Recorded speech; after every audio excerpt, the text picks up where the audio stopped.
Good morning to all of you. Today we will see our next chapter, that is drug interaction. So in that, drug interaction can be defined as the effect of drug altered by another drug or food, that is prior or concurrent administration with it. मतलब क्या कि drug interaction हम कब बोलेंगे कि जो हमने drug लिया है अगर उसका इफ़ेक्ट चेंज होता है, अल्टर होता है किसी और ड्रग को उसके साथ में कॉम्बिनेशन में लेने की वजह से या उसके साथ में कोई और फूड को खाने की वजह से, अगर उस ड्रग के इफ़ेक्ट में या उसकी एक्शन में किसी तरह का चेंजेस, किसी तरह का अनडिज़ायरेबल, किसी तरह का अनप्रिडिक्टेबल इफ़ेक्ट देखने को अगर हमको मिलता है तो हम उसको बोलते हैं drug interaction, and the term is referred as drug interaction और drug food interaction. यानी कि ऐसे इंटरेक्शन जो ड्रग की वजह से होती है उसको बोलते हैं ड्रग। जो अगर किसी हमने ड्रग को कॉम्बिनेशन में लिया, एक से ज़्यादा ड्रग एक साथ हमने उसको हमारी बॉडी में लिया और उसको लेने के बाद हमको किसी तरह का वहाँ पे एडवर्स इफेक्ट देखने को मिलता है या इंटरेक्शन देखने को मिलती है किसी तरह की, तो हम उसको बोलेंगे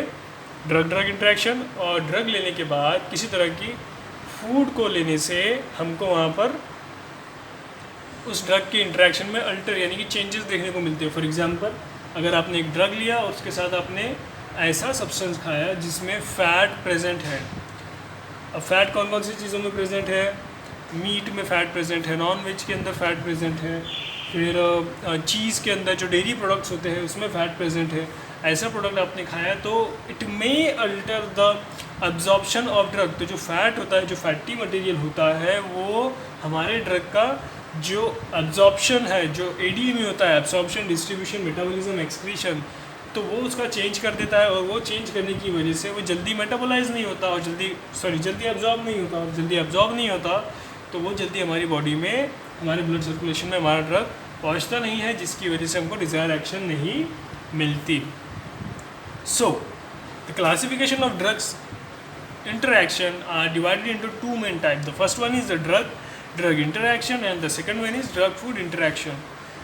In drug interaction there are again two types: vivo यानी कि inside the body और in vitro यानी कि outside the body। तो आपको ये दो कंसेप्ट हमेशा याद रखने हैं कि in vivo मतलब कि inside और body या inside a living thing, और vitro मतलब आउटसाइड द बॉडी। और सो इन वीवो, अब इन वीवो को और उन्होंने दो पार्ट में डिवाइड किया है, जैसे कि फार्माकोकाइनेटिक एंड फार्माकोडायनामिक। यानी कि अब इनसाइड द बॉडी यानी कि बॉडी के अंदर होने वाली चेंजेस। तो बॉडी के अंदर चेंजेस दो तरह के होते हैं, एक जो ड्रग है उसका फार्माकोकाइनेटिक एक्शन होगा या उसका फार्माकोडायनामिक एक्शन होगा। तो उसको हम अभी वन बाय वन देखेंगे यहाँ पे। तो उसमें सबसे पहले उससे पहले हमको ये देखना है कि रीजन्स ऑफ ड्रग इंटरेक्शन। अब क्या क्या रीज़न है जिसकी वजह से ड्रग इंटरेक्शन हो सकती है? अब ऐसा तो नहीं हो सकता कि डॉक्टर ने किसी कॉम्बिनेशन दिया है हमको लिखकर मेडिसिन की और उसकी वजह से हमको ड्रग की इंटरेक्शन हुई है, ऐसा तो नहीं होगा। लेकिन अगर क्या रीज़न हो सकते हैं फिर कि भाई ड्रग इंटरेक्शन हो रही है, तो उसमें पहला रीज़न है यूज़ ऑफ OTC यानी कि over the counters medicine. Over the counter medicine मतलब क्या कि आपको अगर कुछ होता है, आपकी बॉडी में कुछ आपको अनकम्फर्टेबल फील होता है, तो आप क्या करते हो, बजाय डॉक्टर के पास जाने के आप मेडिकल पर जाते हो और वहाँ से आपकी कंडीशन बोलकर OTC यानी कि ओवर द काउंटर मेडिसिन मंगवा लेते हो और फिर वो खा लेते हो। उसकी वजह से जो इंटरेक्शन, ये एक रीज़न है कि इसकी वजह से आपको ड्रग का इंटरेक्शन हो सकता है। So without consultation of physician, use of OTC drugs like aspirin, antacid, nasal decongestant etc. with prescribed drug can result into drug interaction। अब देखो, आपको ठीक नहीं लग रहा था, आप डॉक्टर के पास गए, आपने डॉक्टर के पास जाने के बाद उसने आपको प्रिस्क्रिप्शन लिख के दिया, आप वो मेडिसिन ले रहे हो, उसी के साथ साथ आपको कुछ और प्रॉब्लम होती है, यानी कि ऐसी प्रॉब्लम जो आपने डॉक्टर को नहीं बताई थी। तब आपने क्या किया, आपने सोचा कि यार मैं डॉक्टर की मेडिसिन ले तो रहा हूँ, अब मैं क्या करता हूँ कि मेडिकल पर से ये बस मेरा सर तो दुख रहा है, और जैसे कि आपको फॉर एग्जांपल सिर्फ बुखार था, डॉक्टर के पास गया और बुखार की गोली आपने उससे प्रिस्क्राइब करके लेकर आ गए। लेकिन फिर बाद में क्या हुआ कि आपका मेडिसिन लेते लेते आपका सर भी दुखना स्टार्ट हो गया, सर दर्द, आपको हेडेक भी स्टार्ट हो गया। तो आपने क्या किया फिर, आप बोले कि अब जाने दो, क्या डॉक्टर के पास जाना, मैं सीधा मेडिकल पे जाता हूँ और ड्रग लेके आता हूँ वहाँ से। अब वो मेडिकल पे गया, अब वो जो मेडिकल वाला है उसको पता नहीं कि आप ऑलरेडी कौन सी मेडिसिन ले रहे हो, तो क्या करता है आपको सिंपल सा एक ड्रग दे देता है निकाल कर। अब क्या होता है कि वो जो ड्रग है सर दर्द का, वो ड्रग और जो बुखार का ड्रग डॉक्टर ने लिया था उसके बीच में अगर कोई इंटरेक्शन रही और आपने वो दोनों साथ में ले लिया तो ये एक रीज़न हो सकता है। दूसरा है patient non compliance. So patient non compliance means many patient do not adhere to the instruction of prescriber और फार्मासिस्ट एडवाइस और prescribe drug. Example, a diabetic patient is strictly advised to prevent alcoholic drinks liquid to avoid further hypoglycemic crisis। अब जो जैसे कि for example patient non compliance means क्या, कि आप doctor के पास गए, डॉक्टर ने आपको बोला है कि आपको ऐसे नहीं करना है, आपको नॉन वेज नहीं खाना है, आपको फैटी सब्सटेंस ज़्यादा नहीं खाना है, आपको शुगर रिलेटेड प्रोडक्ट ज़्यादा नहीं खाना है अगर डायबिटीज़ का पेशेंट है। लेकिन आपने डॉक्टर की नहीं सुनी, आप डायबिटीज़, डॉक्टर ने बोला कि आपको डायबिटीज़ है, अब आप शक्कर पे आप अपना शुगर पे या फिर कार्बोहाइड्रेट रिलेटेड जो ड्रग है, जो फूड है उसके ऊपर थोड़ा कंट्रोल रखिए, आप राइस कम खाइए,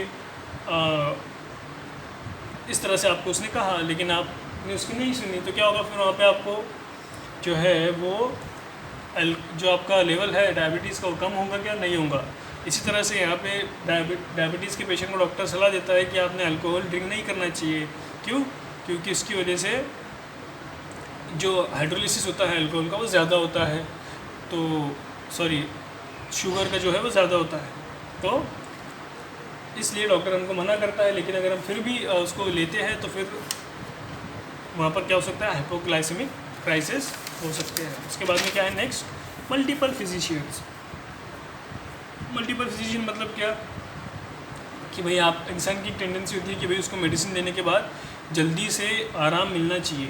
अब आपने क्या किया कि अभी देखो जो पेशेंट है, अभी आप फार्मासिस्ट हो ऑलमोस्ट, तो लेकिन आपके जो घर में जो मम्मी है, जो पापा है, जो आपके वडील है, या फिर जो आपके आजी है, आजी आजूबा जो भी है आपके, आप वो इतने एजुकेटेड नहीं है। उन्होंने क्या किया कि उनको एक डॉक्टर के पास गए थे और उनकी जो भी कंडीशन थी डॉक्टर ने उनको बताई, डॉक्टर को बताया उन्होंने। उसके बाद में फिर क्या हुआ कि उन्होंने मेडिसिन ली और उसको स्टार्ट की खाना, फिर उसके बाद में उनको फ़र्क नहीं पड़ा, तो उन्होंने क्या किया, दूसरे डॉक्टर के पास गए। दूसरे डॉक्टर के पास गए, उसकी मेडिसिन उन्होंने ली, फिर उनको फ़र्क नहीं पड़ा। फिर उन्होंने क्या किया, तीसरे डॉक्टर के पास गए और तीनों डॉक्टरों ने कहा था कि ये वाली मेडिसिन आपको, फॉर एग्जांपल पहले वाले डॉक्टर ने बोला था कि ये मेडिसिन आपको दोपहर में लेनी है। अब उन्होंने वो क्या करते, फिर उस ट्रीटमेंट को भी चालू रहने देते। फिर दूसरे डॉक्टर के पास जाते हैं, वो जो ट्रीटमेंट देता है वो भी वो कंटिन्यू रखते हैं। फिर जो तीसरा डॉक्टर देता है वो ट्रीटमेंट भी वो कंटिन्यू रखते हैं।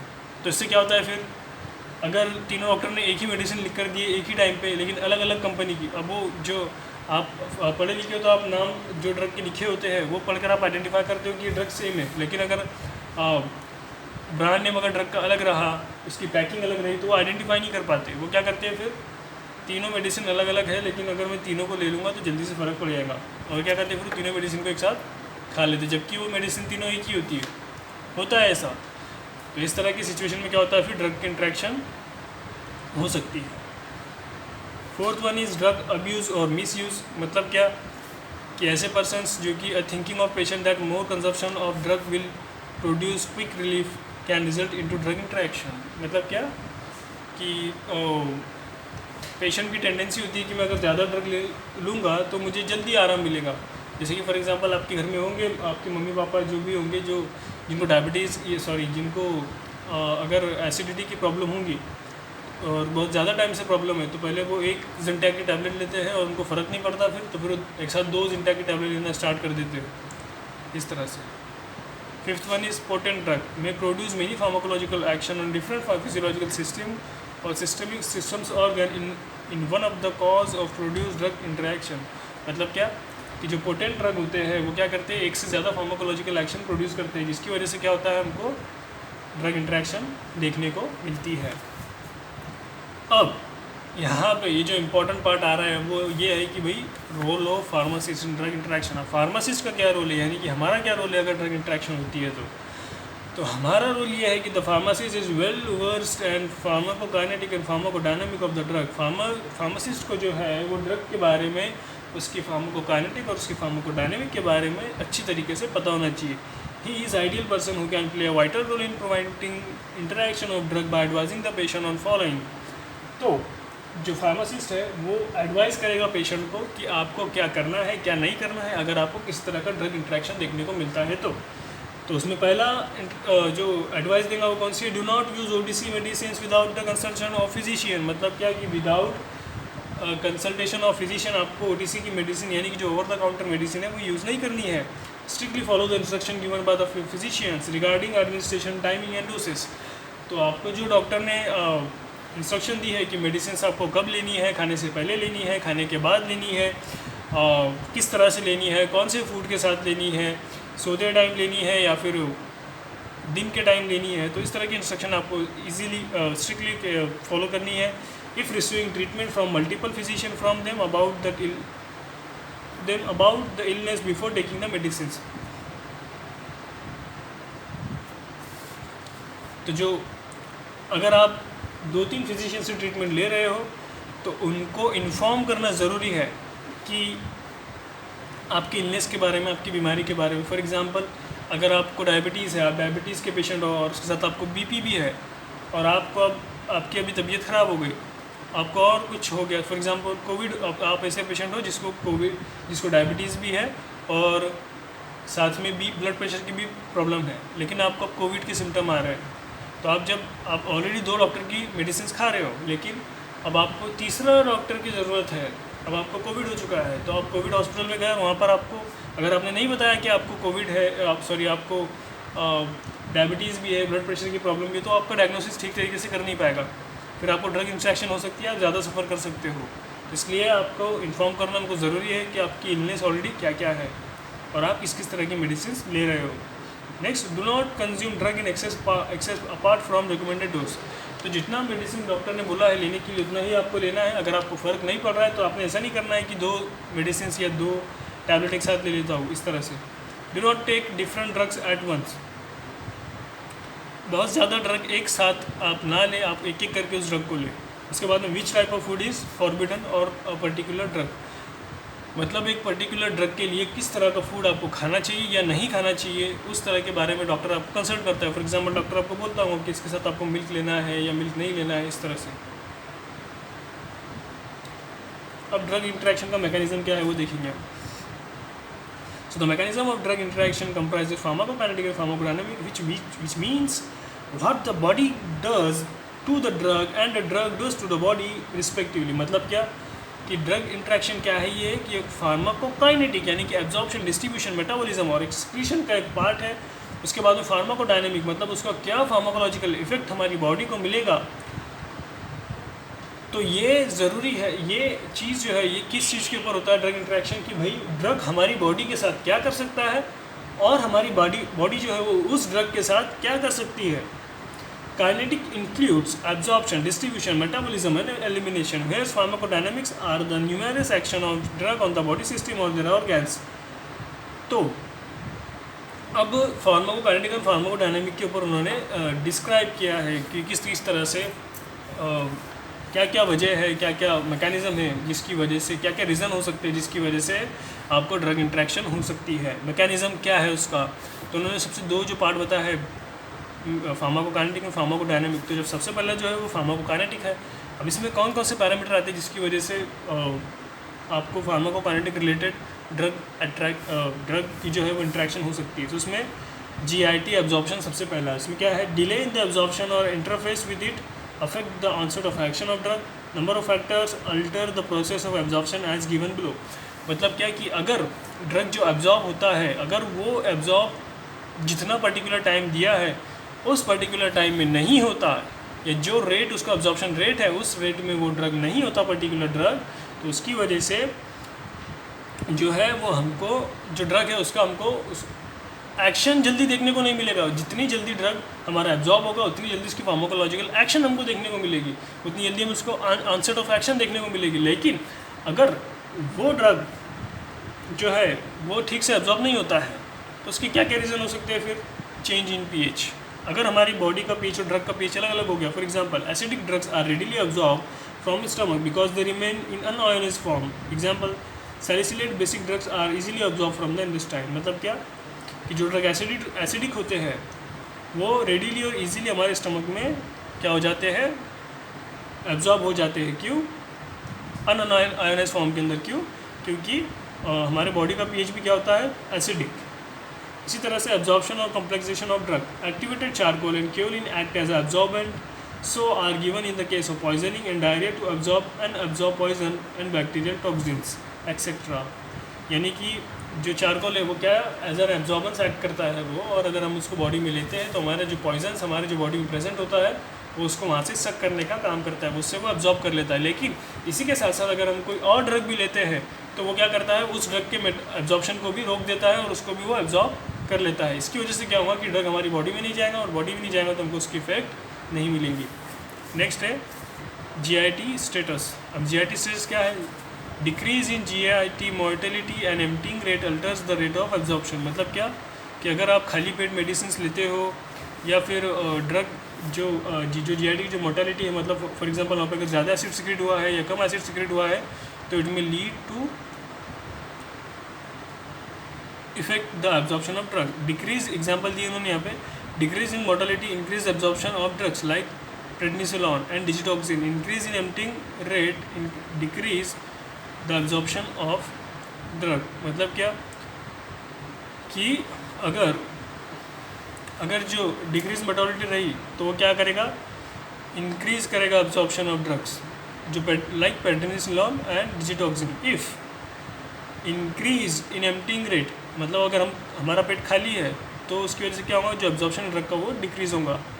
अदर फैक्टर कौन कौन से? Presence of other agent either favours or decreases the absorption of drug. अगर किसी और तरह का एजेंट वहाँ पे प्रेजेंट है तो वो तो क्या करेगा, एक तो वो हमारा एब्जॉर्प्शन बढ़ा देगा या फिर उस एब्जॉर्प्शन को वो कम कर देगा।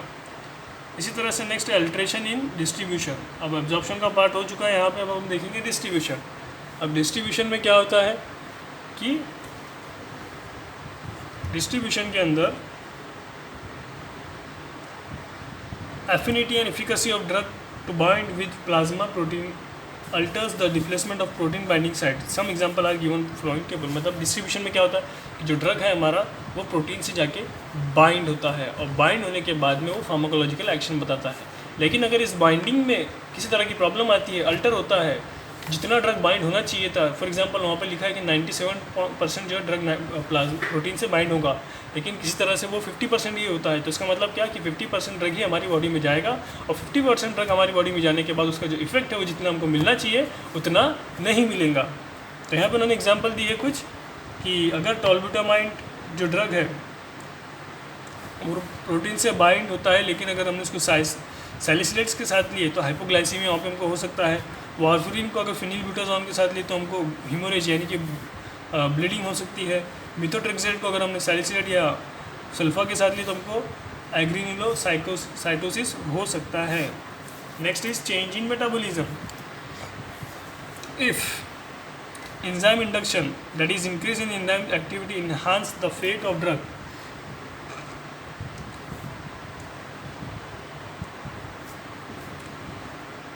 यानी कि जो एंजाइमेटिक एक्टिविटी होती है उसको इंक्रीज करता है, विच डिक्रीजेज द थेरेप्यूटिक इफेक्ट। जितनी ज़्यादा एंजाइम की एक्टिविटी रहेगी, लाइक साइटोक्रोम P450, ये जो एंजाइम है ये ड्रग को मेटाबोलाइज करने का काम करता है, लेकिन मोस्ट कॉमन एंजाइम है ये। अगर ये जो एंजाइम है इसकी एक्टिविटी इंक्रीज होती है एंजाइम इंडक्शन की वजह से, इसकी एक्टिविटी इंक्रीज होती है तो क्या होगा, फिर ये जल्दी से ड्रग को क्या कर लेगा, मेटाबोलाइज कर लेगा। इसका मतलब क्या कि जल्दी से अगर उसको मेटाबोलाइज कर लेगा तो ज़्यादा देर तक के ड्रग हमारी बॉडी में नहीं रहेगा, इसलिए वो ज़्यादा देर तक के फार्माकोलॉजिकल एक्शन वहाँ पर नहीं दिखाएगा।